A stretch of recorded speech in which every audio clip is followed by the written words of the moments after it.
Hello everyone, আমরা থাকি রাজস্থানে বালোত্রা ডিস্ট্রিক্টে। এটা যোধপুর থেকে 80 কিলোমিটার দূরে।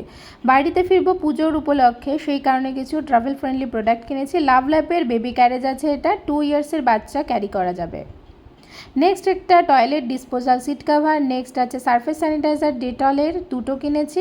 আর এই লাভ ল্যাপের বেবি ক্যারেজটা কিন্তু ভীষণ কাজের জিনিস, 2 ইয়ার্সের বাচ্চা অবধি কিন্তু ক্যারি করা যাবে। নেক্সট আছে মেকআপ আইটেম ক্যারি করার জন্য এরকম কিছু মেকআপ পাউচ, কি কিউট দেখতে না, এটা ল্যাভেন্ডার কালারের কিনেছি। এগুলো ভীষণ ট্রাভেল ফ্রেন্ডলি, তোমার ব্যাগের মানে ট্রলির কিন্তু অনেকটা জায়গা বাঁচিয়ে দেবে। এটা হ্যান্ড স্যানিটাইজার নিমের আছে, এটা তো সবসময় লাগবে। এটা আছে প্যাড ক্যারি করার একটা ব্যাগ, কিউট দেখতে না, পিঙ্ক কালারের। আর এটা আছে জিপলক কিছু পাউচ, শার্ট শাড়ি এগুলোকে প্যাকিং করার জন্য, অনেকটা কিন্তু স্পেস বাঁচিয়ে দেবে ব্যাগের। আর নেক্সট আছে এটা জুতোর একটা পাউচ, একটা না অনেকগুলো রয়েছে।